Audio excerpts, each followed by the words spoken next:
saying the things Joe can do with won admiration from some of the greatest composers and concert violinists in the world. I've known Joe personally for a long time. And believe me, tonight it's a real pleasure to welcome him to the Kraft Music Hall. Here he is, Joe Venuti and his fiddle.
Tell me, Joe, what was the title of that number?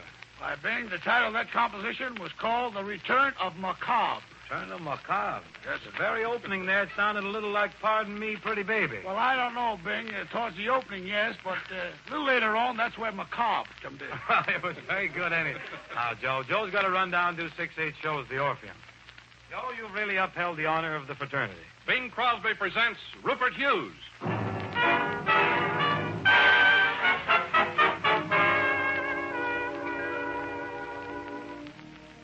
Perhaps many of you have seen the name of Rupert Hughes on the cover of popular magazines. Perhaps you've read some of his stories. Maybe you know his famous biography of George Washington. But Rupert Hughes is not only a fascinating storyteller. He is a man who has successfully tried his hand in many other fields. He has directed and produced motion pictures. He has written encyclopedias, and he has composed music. He fought in the Spanish-American War and on the Mexican border, and was chief military censor of the United States during the World War. Tonight, this extraordinary man has taken time to come here to the Kraft Music Hall, and I consider it an honor and a privilege to present him. Ladies and gentlemen, Mr. Rupert Hughes. One moment, Mr. Crosby, please. Before we begin, could I... Personal matter comes out everywhere.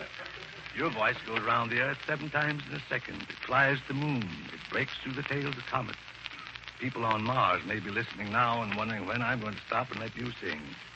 But I can't stop till I remind you how astounding it is, how baffling, bewildering, to think that now, instead of being a sort of chanting hobo in velvet tramping the dusty roads, you stand here, while out there they sit, millions of people in one infinite living room, on ships, in the deserts, on the mountains, listening to you singing. Your voice is everywhere at once. You're omnipresent. A miraculous life you lead. Why, I have a little dog, a little Pekingese named Jinka, who knows your voice. He's listening for you now.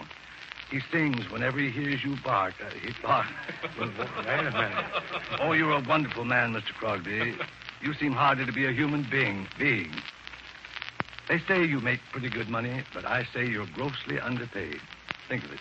If, like the old-time troubadour, you could pass the hat tonight, and if everybody who heard you tossed in just a penny, you'd take in $100,000 or more for this one night. Do they pay you that much? No, they're shorting me a little, I'm afraid, but I'm going to speak to them about it. Well, whatever you get, you earn it. There's only one sad thing, Mr. Crosby, about it that I regret. What's that? With all your prosperity, fame, all your genius, you had to go and buy a racehorse named Zowie. Zombie. Zombie. You don't happen to have that $2 handy? Mr. Hughes, you promised. All right, Mr. Crosby, but I hope the next time your old zombie races, he wins. I won't have a cent on him, and then I'll be even with you. So, then everything will be zoftig. Now a word from my friend, Don Wilson. When cheddar cheese is well aged and has a fine, sharp flavor, it is too often firm or too crumbly to spread. So it didn't just happen that today you get a sharp cheddar that spreads. Kraft experts worked out the solution of that problem. They found a way to add rich cream to fine, aged English-type cheddar. Just enough cream to make it smooth and spreadable, and at the same time hold the rare, sharp cheddar flavor. They called their cheese creamed Old English. You ought to sample this cheese, see what a real triumph their discovery was. Try creamed Old English in sandwiches, either plain or toasted. See what a grand richness it adds to cooked dishes. And some night top off dinner with creamed Old English, crackers, and coffee. You'll find creamed Old English in half-pound packages displayed at your grocer's, along with many other famous varieties of Kraft cheese. Get a package tomorrow morning. Remember, the name of the zesty cheddar that spreads is creamed Old English.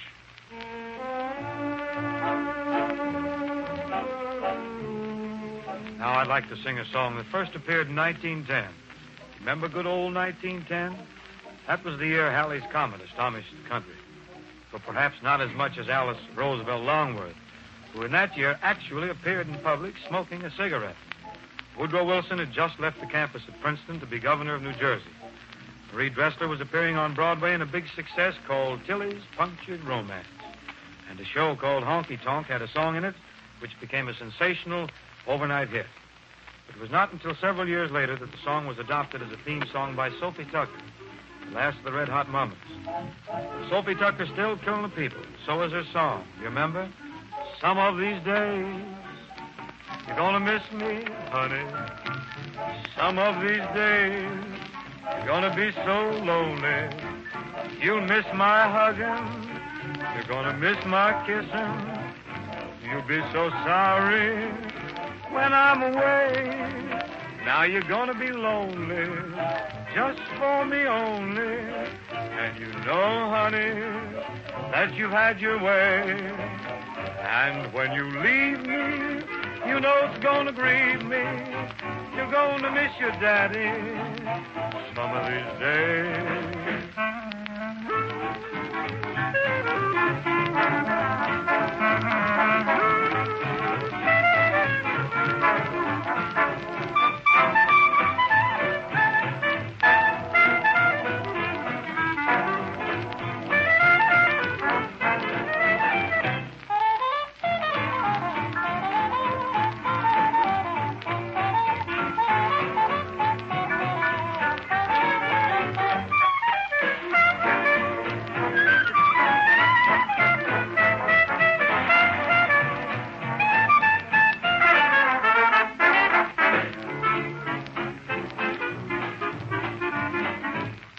Some of these days, you're gonna miss me, honey. Some of these days, you're gonna be so lonely. You'll miss my hugging. You're gonna miss my kissing.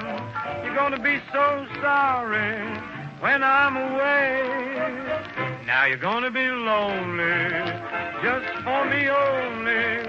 'Cause you know, honey, that you had your way. And when you leave me, you know it's gonna grieve me. You'll miss your little daddy. Tweet, tweet, tweet, tweet, tweet, tweet, tweet.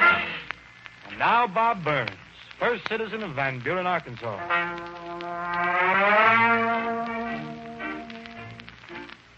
Step over here, Bob, and give us some of that Arkansas acamarakas. You know, last week you told us all about your homecoming, but you never mentioned your New Year's resolutions. You going to stand here and tell me you didn't make any?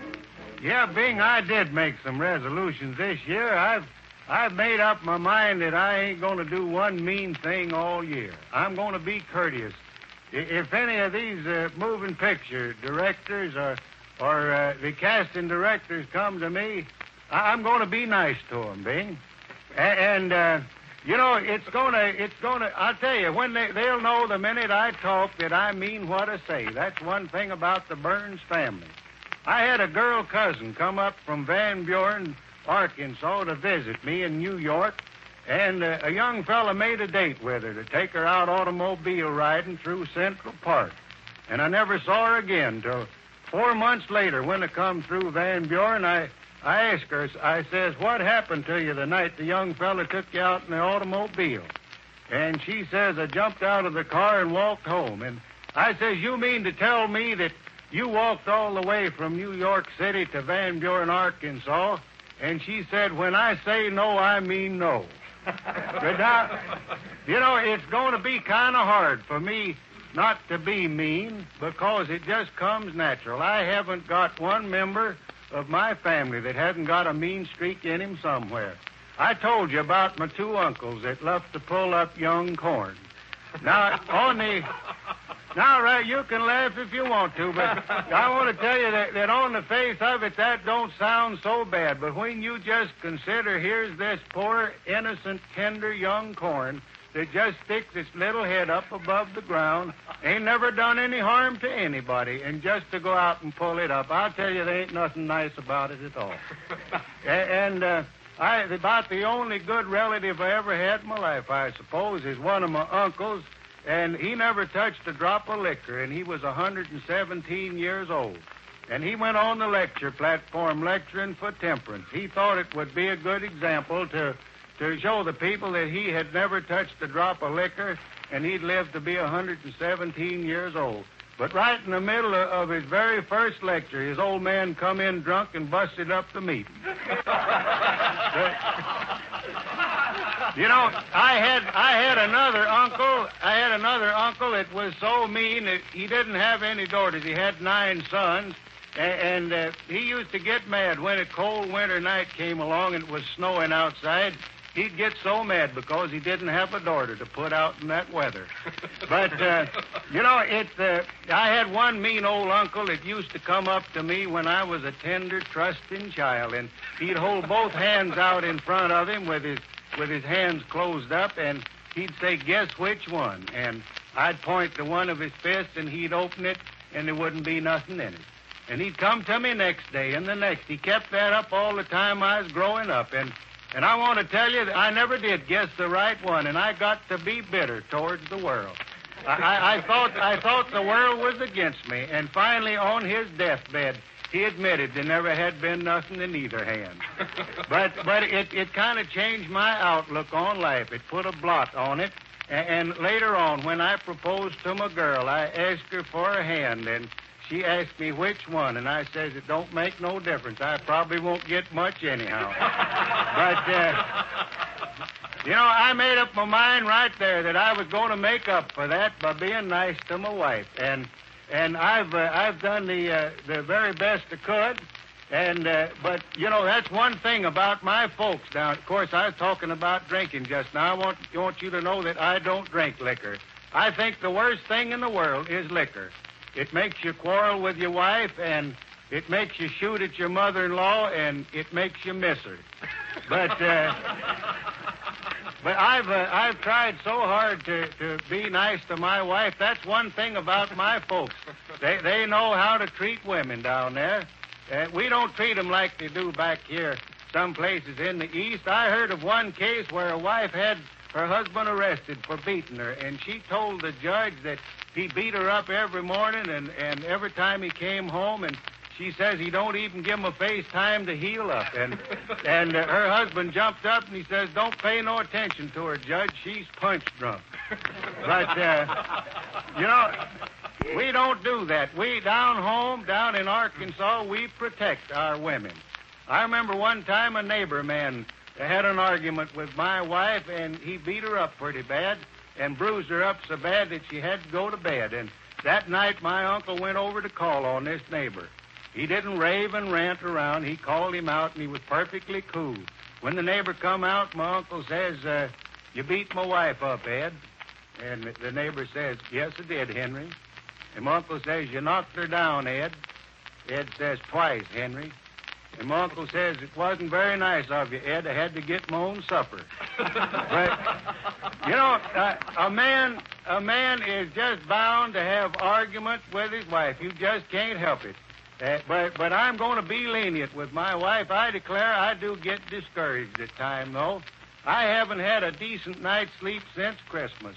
My wife wanted a bicycle, and I wouldn't get it for her. I wish now I had, because she dreams of riding a bicycle all night long. Honestly, the only sleep I get at all is when she's coasting downhill. But I'm going to go on, and I'm going to be just as nice to her as I know how. I'm going to start out right now by dedicating my bazooka solo to my wife. I'm going to play Ida. My wife's name ain't Ida, but things might have been different if I'd have known what I know now. All right, boys.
That'll get it, Bob. Every time I hear that noise, I think my ears are going back on me or something. Tell me, Bob, how do you make that doggone contraption sound like a Bronx raspberry? Oh, you mean like this? Yeah, what is it? Well, Bing, I'll tell you, you'll learn how to make one of those raspberries when you've heard as many of them as I have. But it's kind of hard to do, Bing. Yeah? It takes a lot of work. Well, Bob, I'm going to start practicing tomorrow. Now we have 3 little girls here, the Clark sisters. Jean is 12 years old, and Ann, let me see, you're 10, and Peggy is only 8. These little girls sing together. They've been a big success in Chicago, Grand Forks, Nebraska, Toronto, and London. I'm very happy to have them here tonight in the Kraft Music Hall. Ladies and gentlemen, the Clark sisters. Ba-la-da, rock and roll, ba-la-da, yeah.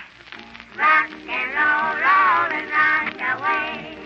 Floating down, round and round the place in the swell, in the spell, to the rolling, rocking rhythm of the sea. Rock and roll and rock along. Life is sweet, greet it with a song while we dance. There's romance to the rolling, rocking rhythm of the sea. Tonight the moon hangs low. Hold tight or overboard you go. Rock and roll like a rocking chair. Laugh and smile while we jog and skip in the tide as we glide to the rolling, rocking rhythm of the sea. Rock and roll and rock along. Up, down, round, round any swell in the spell to that rolling, rocking rhythm of the sea that rolls and rocks along.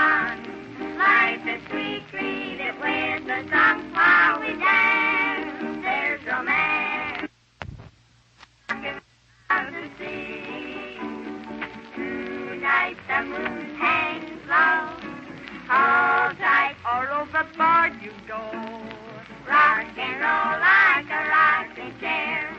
Laugh and smile while we drown each care in the tide as we glide to the rolling rocking rhythm of the sea. Bam a bam, bam a bam a bam, bam a bam, bam bam bam bam a bam. Whoa, rock and roll like a rocking chair. Laugh and smile while we drown each care in the tide as we glide to the rolling, rocking, rolling, rocking brings music to my ear. Rolling, rocking rhythm of the sea. Oh. Oh, that was really swell, kids. Now, of course, naturally, the littlest sister is the one that does the talking in this family, so come here a minute, Peggy. You're the 8-year-old, aren't you? Yes. Well, tell us about your trip to London. Oh, we didn't go to London on any special occasion. We just went to visit our cousin, the Park Sisters. Oh, in the Annie Park Park. Sisters. What do they do? Oh, they're in theatrical business, They sing, too? Yes. Sing as good as you? I don't know. I don't think they Well, did you meet the Prince of Wales over there? Yes. Was he nice? Oh, he's a jolly old chap. Oh, was he really? Did you Yes. get lost in the fog? Yes. One night on the way home, we got lost in the fog. All the other kids were scared. You didn't get scared. No. Not much. No, I wasn't scared. You won't? Well, that's fine, Peggy. Now, I want you to sing the song you did for me this morning. You know, When I Grow Up. All right. Ladies and gentlemen, I take pleasure in presenting my new presentation, When I Grow Up. My sister's singing it, too. Oh. When I grow up, in a year or 2 or 3, I'll be happy as can be, like a birdie in a tree. When I grow up, there's a lot I want to do. I can have real dollies too, like the woman in the shoe. I want to be a teacher so the children can sing. Teacher dear, the gang's all here with apples today. When I grow up, I will have a big surprise, for I'll bake the kind of pie that'll make you roll your eyes. And if you see that you need some company, you can call me up and I'll come down when I grow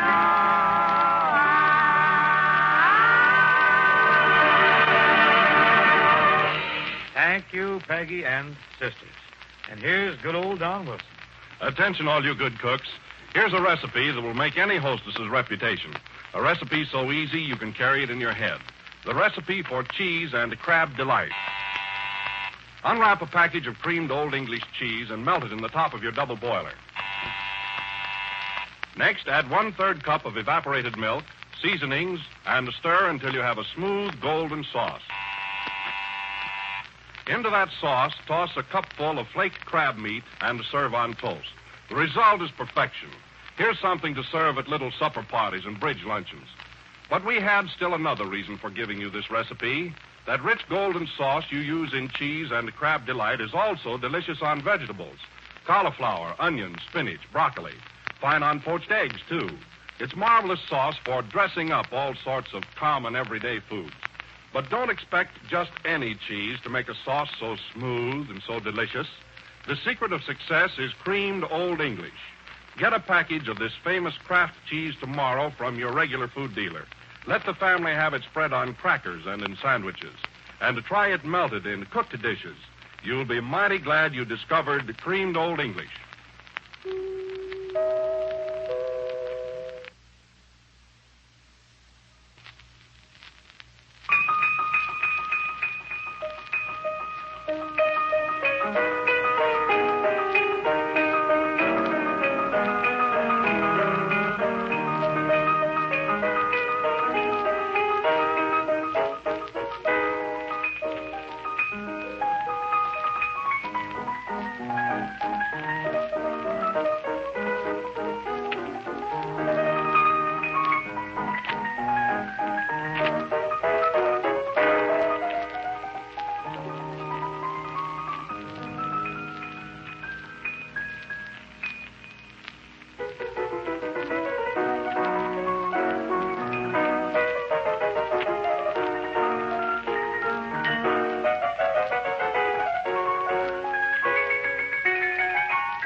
splendid, Mr. Levitsky. Thank you, not only for myself, but for our audience. Tell me, did you ever play dance music, jazz? No, I don't really. I tried to play jazz once or twice at parties, but it was really terrible. I'd love to be able to play it. I like it very much, but somehow, whenever I play jazz, it sounds too much like Chopin. Well, Chopin isn't very bad. No, he's pretty good, too. But when Mr. Dorsey here plays for a dance, it doesn't sound a bit like Chopin. Oh, I don't think so either. Far from it, Mr. Levitsky. In your honor, Jimmy Dorsey is now going to play a little dance creation of his own, which he calls the Dorsey Dervish. If it sounds like Chopin, I'm captain of a rowboat.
Radio rogues are a group of young fellows who give imitations.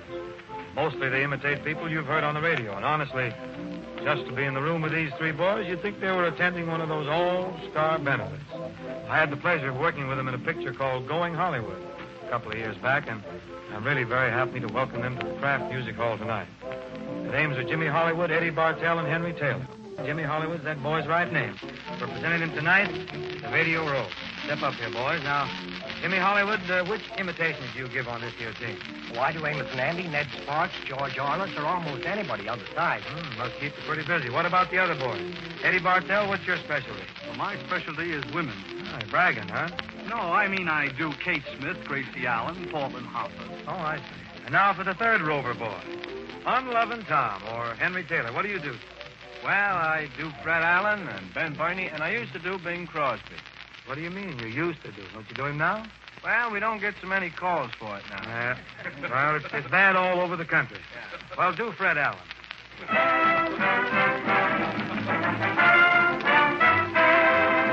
Good evening, ladies and gentlemen. Welcome to our Amateur Hour. You who, by your generous responses, are the makers of all the following stars.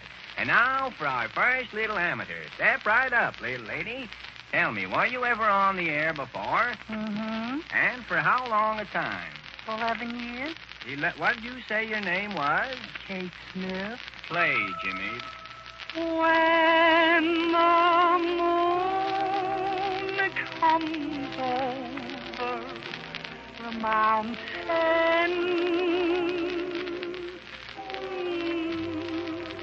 hello, everybody.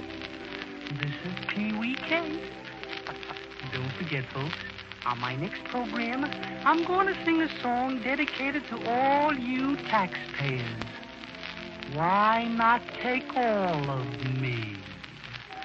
Well, thanks for listening, and I'll be with you when the moon comes over the mountain. I'm alone with my memories of you. Good old Katie. And now, ladies and gentlemen, here is a young man who says he is a brother of Bing Crosby, and his name is Railroad Crosby. While the blue of the night takes the gold of the day. We'll take over the show next week. How about fight for me? Make with the whistle. Ready? Ah.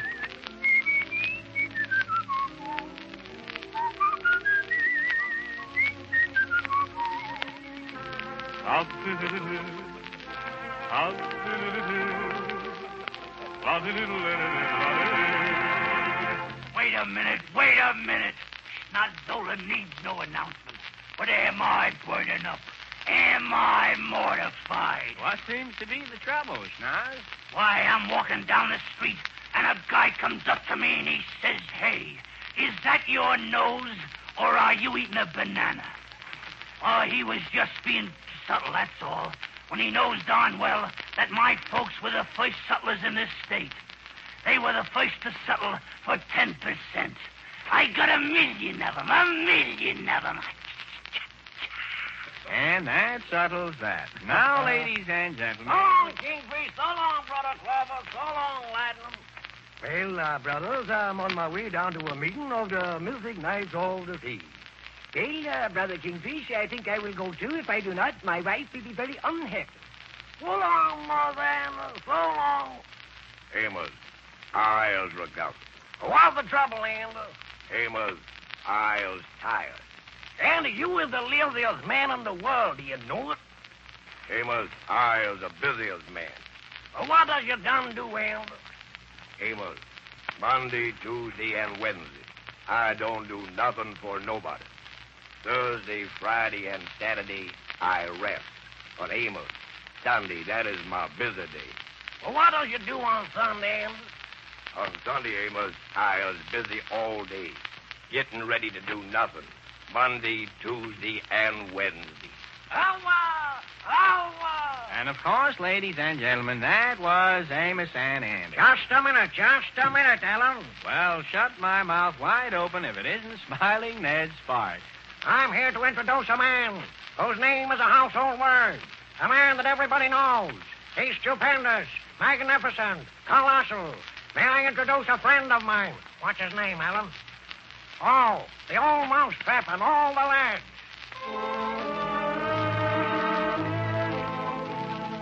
Dear. Good evening, ladies and gentlemen. Greetings to all you guys and all you gals who help me, from the old mousetrap and all the lads. Yes, sir. And with a word to all the Winchell, who is getting so old he gets winded playing checkers. And now, ladies and gentlemen, to the radio audience, Kraft Phoenix Cheese, Bing Crosby, my partner Eddie will express our appreciation by giving you his impression of Dick Powell singing... Thanks a million thanks to you for everything that love could bring. Oh, you brought me. You made a million dreams come true. And so I'm saying thanks a million to you.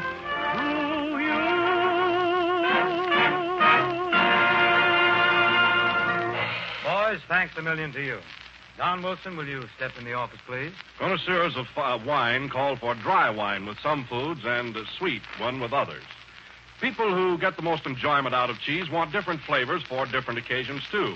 When they want a mellow cheese, one that makes the tongue tingle with its sharp flavor, they call for creamed Old English made by Kraft. A grand cheese for appetizers, one that goes great with cold beverages. A cheese that's perfect with crackers and coffee to finish off a dinner. Creamed Old English is made from the finest English-type cheddar cheese. To this cheddar, Kraft experts have added just enough rich cream so it will spread smoothly for sandwiches or crackers. It toasts, too, and it's fine in cooked dishes, gives them a full, rich cheese flavor.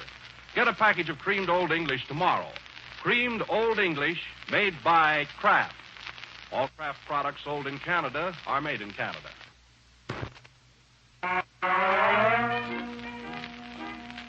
A great many people have written to Bob Burns and myself asking that Bob repeat some of his famous stories. One of the favorites seems to be the one about Bob's uncle. You know, the man of few words. So I've asked Bob if he'd tell us about his taciturn uncle again. He said he would, so here he is. Bob, go ahead. All right, Bing, but before I go into that, I want to tell you, I was just sitting over there thinking, what a funny thing it is. Now, here I'm on the same bill playing music on the same show with Mr. Levitsky. And, on my bazooka, I never took a music lesson in all my life, and I never do practice. But Mr. Levitsky has taken lessons all his life, and he practices about 5 or 10 hours a day. It's funny. I suppose it just takes some people longer to learn than it does others. But, about that story, the one that... about Unc. Yeah. I was... it just goes to show that my folks don't always talk as much as I do. Especially this uncle. I was coming home one time, and there I saw my uncle standing out in the woods about 2 miles from the house. And just standing there, I says, what are you doing, hunting? And he says, no. And I says, well, what are you doing? He says, nothing. And I says, come on, go home with me. And I says, he said, no. And I says, it's going to be dark pretty soon. It's getting cold, and you better come on. He said, no. So I went on towards the house and went about a half a mile, and I just turned around and I went back. I says, supper will be ready pretty soon. Ain't you hungry? And he said, yes. And I says, well, why don't you come on and go in with me? And he said, I can't. And I says, well, why can't you? And he says, I'm standing in a bear trap. That's the one. Well, I've heard it 5 times myself, and I still love it. I'd like to meet that uncle of yours, Bob. I think we got a lot in common. James, if you will. Been rehearsing all the day, and I looked with all my might for something new to say to you. Pretty speeches from a play I could not recite, so I'll tell you in the same old way what I tell you every night. With all my heart, I say I love you dearly, for I am yours sincerely. With all my heart, with all my heart, without a why or wherefore, you're all I'll ever care for. With all my heart. And if I were lyrical, I would write a song telling of the miracle the day you came along. And every night I'll tell the stars above you to say again I love you with all my heart.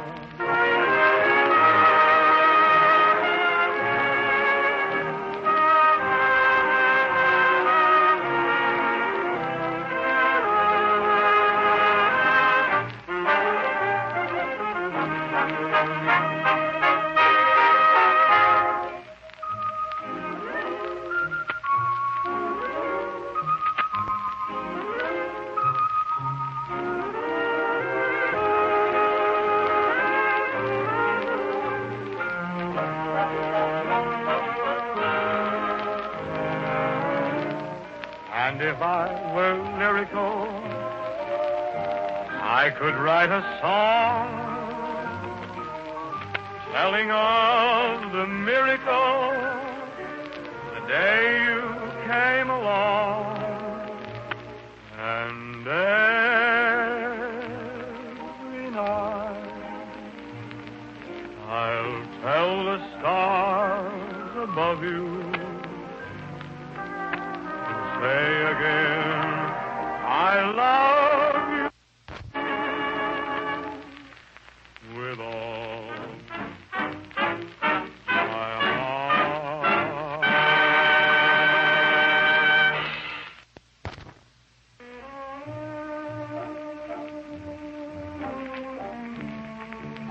That's about all for tonight, ladies and gentlemen, but we're going to have seats reserved for you again in the Kraft Music Hall next week.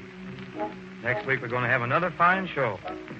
Our guests will include Nina Koschetz, famous star of the Imperial Russian Opera, and John Barrymore, brilliant representative of America's greatest acting family.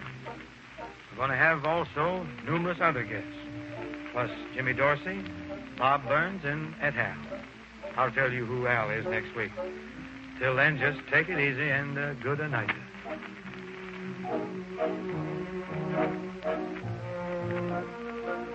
Tune in next week when Bing Crosby presents Nina Koschetz, John Barrymore, Jimmy Dorsey and his orchestra, Bob Burns, and many others.